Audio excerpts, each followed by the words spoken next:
j'espère que vous allez bien. Aujourd'hui, nous allons apprendre comment ouvrir un fichier Word et l'enregistrer. Pour ce faire, la première des méthodes, c'est se retrouver sur cette barre de tâches. À ce niveau, si vous voyez l'onglet, l'icône du fichier Word, vous le lancez. À défaut, dans la zone de recherche, vous tapez Word.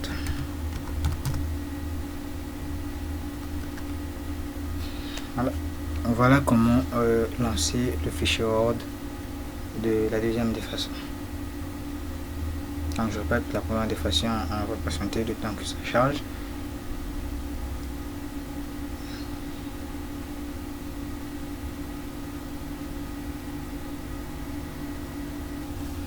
Donc la première des façons, j'ai dit sur cet onglet, généralement il y a un onglet qui est ici. Généralement il y a un onglet qui est ici. Il vous suffira juste de double-cliquer, cliquer gauche pour pouvoir lancer Word. Et la deuxième des méthodes, c'est la barre de recherche, taper Word et lancer. La troisième des méthodes pour lancer un fichier Word, il vous suffit juste de vous mettre sur le bureau, chercher un endroit où il n'y a pas d'icône, faire un clic droit, revenez à nouveau, et à nouveau on va chercher document Word. Dès que vous cliquez dessus, à ce niveau, ça vous donne déjà la possibilité de pouvoir enregistrer le nom du fichier. On va appeler ça par exemple test. On valide.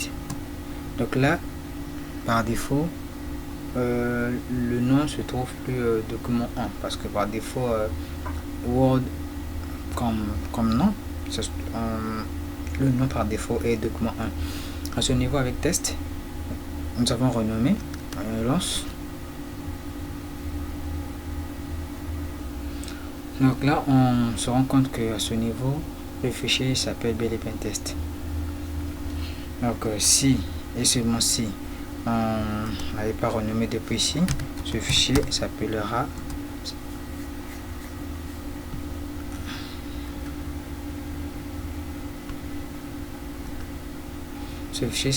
par défaut document 1. Donc voilà un peu comment lancer un fichier Word. Maintenant, après avoir lancé un fichier Word, on va voir les différentes étapes.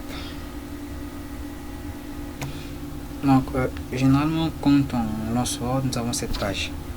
Au niveau de cette page, la première des choses, c'est les différents dossiers que nous avons eu à créer ou modifier récemment. Nous avons la date, le jour, l'heure. Donc ça c'est au niveau de récent. On peut aussi épingler un document. À quel moment épingler? Vous avez l'habitude de travailler sur un document en particulier, vous avez prévu pendant une semaine, pendant un mois, pendant un laps de temps, on va travailler longtemps sur un fichier. Au lieu tout le temps d'aller le chercher, voilà, il vous suffit juste de l'épingler. Et pour pouvoir épingler ce fichier, il suffit juste de vous mettre sur le fichier, de faire clic droit et de scroller jusqu'à arriver à épingler sur la liste. Et est-ce que vous allez voir ici, côté à moi ici, il y a ajouter à la liste, donc épingler. Là, c'est un symbole stationnement interdit, si on peut appeler comme ça, pour nous dire que ce fichier est épinglé. Donc chaque fois que je vais travailler sur plusieurs documents, ce document-ci sera tout le temps là, ne va pas bouger, ne va pas changer de position. Maintenant, nous allons retrouver sur notre vidéo pour pouvoir vous expliquer tous ces différents boutons.